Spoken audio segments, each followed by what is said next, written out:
Hi everyone, my name is Grace, and in this video, I'm going to talk to you about what causes panic attacks, what happens in our body that we experience a panic attack, and maybe that understanding will help you to deal with panic attacks better.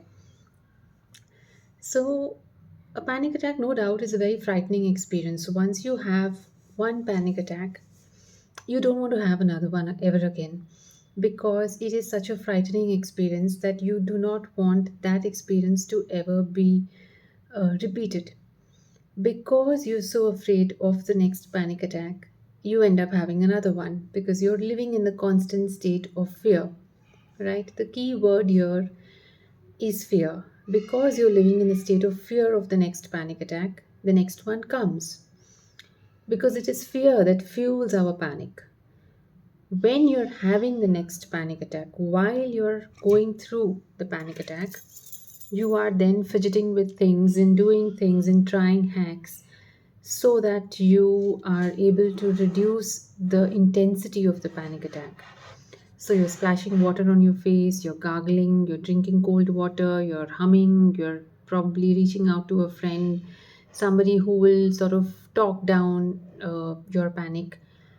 You're doing all of these things which I consider fidgeting. I did it too. And we think that this is helping to reduce the panic, but what it's doing is just distracting us. Somehow time passes and the stress hormones they peak and then they start dropping down and the panic attack subsides on its own. During this time, we've done all kinds of our hacks, and we think that it's probably one of these hacks that helped me. Very soon, these hacks become a sort of crutch for us, and then we are living in that fear that what if I get a panic attack at a moment where I am not able to reach out to any of these hacks? What if I'm outdoors and I don't have access to my ice pack? Or what if my that one friend who's able to talk down the panic attack always is unavailable? What if I am in an aircraft, I'm in an airplane and I get a panic attack where I don't have any of the things that I believe will help me bring the panic down, will help me reduce the fear. So if it's not one thing, it's another thing. The fear is just being passed on from one thing to another, and we are constantly living in that state of trying to hide, trying to stay in a box, trying to make sure that we keep the triggers away from us. But when if it's fear that it's all about, if it's fear that that is fueling our panic attacks, how about we kill this fear? And one way of doing that is by understanding, simply understanding what causes a panic attack, what really happens in your body when a panic attack happens. Now, in a panic attack is just your body telling you that it's time to beware, it's time to be careful, it's ringing the alarm bells at a time when the alarm bells need not be ringing. It's like the security guard that's supposed to make you vigilant about something going wrong in your surrounding, but it's just not doing its job properly because it is overworked. Because it is overworked, it is sending you the signals at a wrong time. That's all that it's doing. However, the signals that you're receiving are a little frightening. Because they are frightening, you get afraid and more alarm bells ring. That's all that is happening. So, what happens in a panic attack is that the alarm bell goes off. It goes off at a time where very often things are completely calm in your surrounding.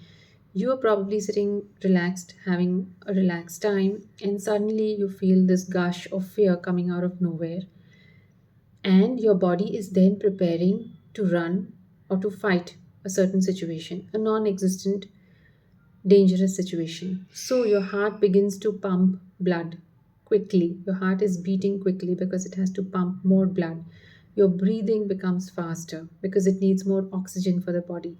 The blood from the digestive system is then moved to the other parts of the body, to the limbs mostly, because of which you probably feel nauseous or you start feeling tingling in your limbs.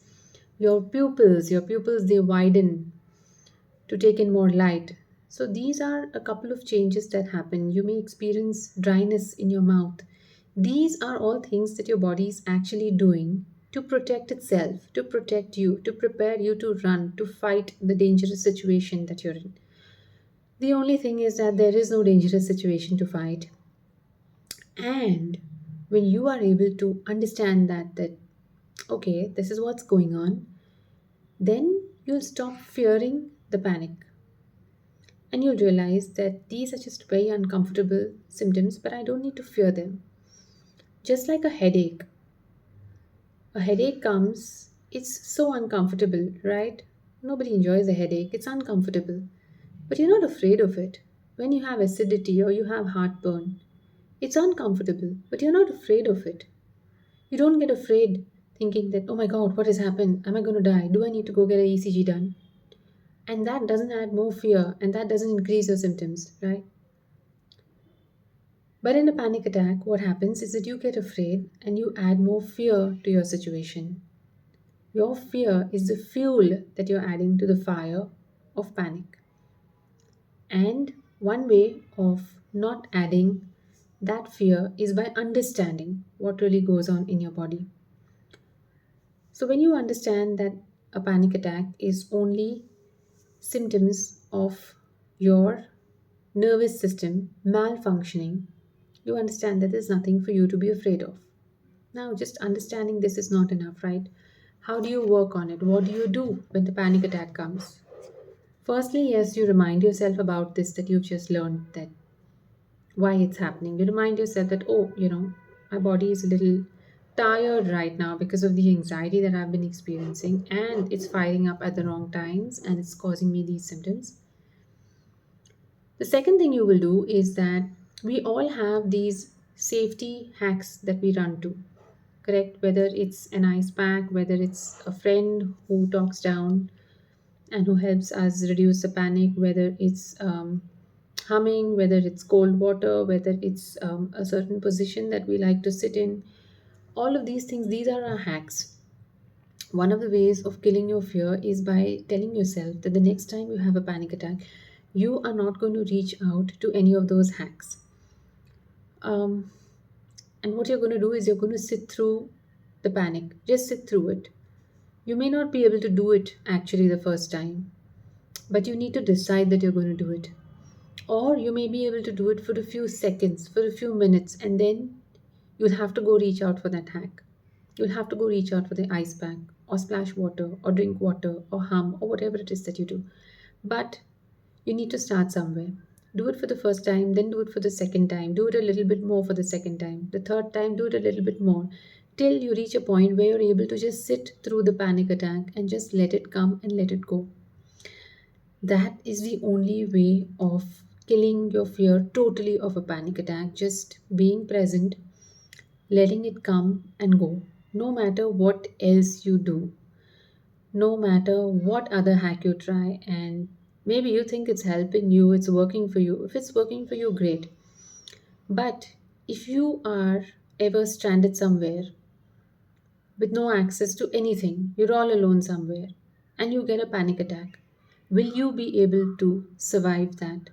If you don't have your phone with you, you don't have your medical box with you don't have your ice packs with you, will you be able to survive without access to anything or anyone if you get a panic attack? If your answer to that is yes, then you've killed your fear of panic attacks.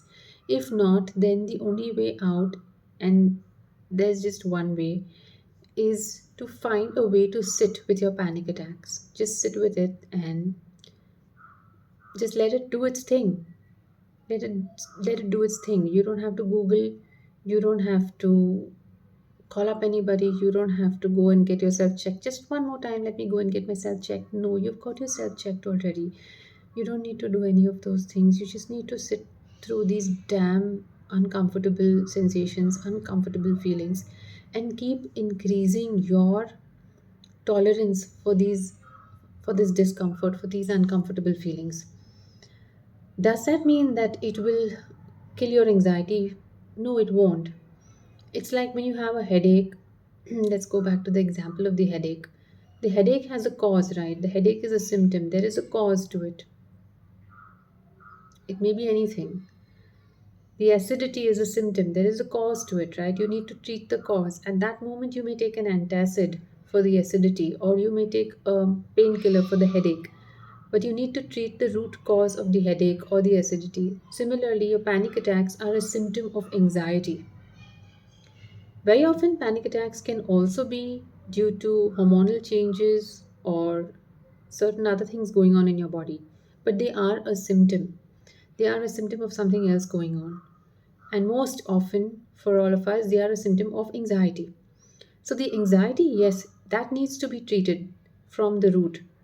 That needs a much broader perspective and a much broader outlook where you treat it holistically.